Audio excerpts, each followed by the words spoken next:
መናደድና ማቃጠል ደግሞ እንዴት እንደሆነ ያሳያታለሁ። በእኔ እንደሚፈጠቅ እሺ፣ ይቅርታ አድርግልኝ። ደጋግመሽ በጣም ይቅርታ አብሽ።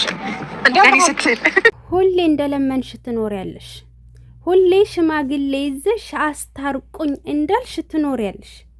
ሙሉ መረጃውን የማቀርብላችሁ ይሆናል። እስከ ቪዲዮ ፍጻሜ አብራችሁን ቆዩ። ሰላም የኔ ውድ ቤተሰቦች ሰላማችሁ ይብዛ። ለዚህ ቻናል አዲስ የሆናችሁ ሰብስክራይብ፣ ላይክ፣ ሼር እያደረጋችሁ ቤተሰብ ሁኑ። ሁሌም ከጎን የሆናችሁ የምታበረታቱኝ ፈጣሪ የማያልቀውን ሲሳይ ይስጣችሁ።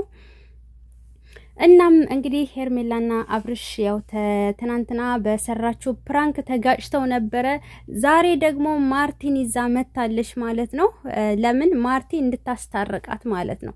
ኢቭን እንደው እንደዛ እንኳ ቢባል ማለት ነው የሱን ጓደኛ ይዘሽ ብትሄጂ ይሻል ነበር። ቤተሰብሽን ሁሌ ሽምግልና መላክ ያስጠላል። ሁሌ የሆነ ነገር በተፈጠረ ቁጥር አንድ ጊዜ ወንድምየው ያስታርቅሻል፣ አንድ ጊዜ እሷ ማርታ ታስታርቅሻለች። ሁሌ የራስሽን ወገን ይዘሽ መተሽ ለምኖ እንደመታረቅ ውርደት የለም። ልሰግጅለት ነው ጭራሽ የቀረሽ፣ ሌላ ምንም አልቀረሽም። ሁሌ እንደተዋረድሽ፣ ሁሌ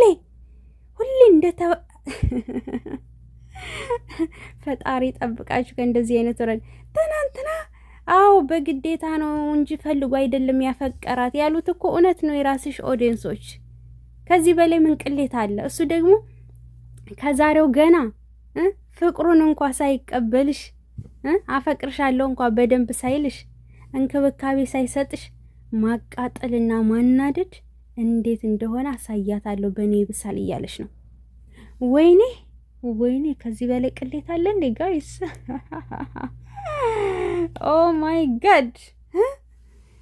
እንዴ ሁሌ እንደዚህ ሆነሽ ልትቀጥይ ነው? አሁን እንግዲህ ሁሌ ሽማግሌ ይዘሽ ቤተሰቦችሽን እያስለመንሽ ካደረ ነገሩ ስለሚባባስ ማታውኑ ነው ይቅርታ የጠየቀችው ጋይስ። ማታውኑ ወደው አዳሯን ቃኔ ተኮራርፌ ካንተ ጋር መኖር አልችልም፣ ማደር አልችልም፣ እስትንፋሴ ነህ፣ ኦክሲጂን ነህ እያለችው ነው ማለት ነው። በቃ ካለሱ መተንፈሳት እንደማትችል ነው እየተናገረች ያለችው። አብርሽ ደግሞ ኮራ ቀብረር አለባት። ማርቲ አንቺን መዋሸት ጀመርሽ። ለምን አብርሽ አቤል ይጠራሃል፣ አቤል ይፈልጋል ተብሎ ነው ተጠርቶ የመጣው ማለት ነው። ያኛው ልጅም መጥቷል፣ ፕራንክ አብሮ ያደረገው ከሄርሜላ ጋር እና ሁላቸውም ይቅርታ ጠይቀውት እንግዲህ ነው የታረቀችው ማለት ነው። እንደዚህ ሆኖ እስከ መቼ ነው የኔ ነገር ደግሞ እስከ መቼ ነው? ኢቭን ቢወድሽ ኑሮ እኮ ወደው ይቅርታ ያደርግልሽ ነበር። ለሌላ ወንድ አሳልፎ ሰጥቶሽ አይሄድም ነበር። ሲቀጥል አሁን እንደዚህ ስትለማመጪ እንኳን ራሱ ሌላ ሰው በመሃል ሳይገባ ይቅር ማለት ነበረበት። አይሽ ስለዚህ የተናገርነው ነገር እኮ መሬት ጠባት ልም በቃ ሁሉም ሀቅ ናት። ነጯን ነው እኮ የምንናገር እና ውድ ቤተሰቦቼ ከእንደዚህ አይነት ውርደት ፈጣሪ ጠብቃችሁ በዘራችሁ አይድረስ።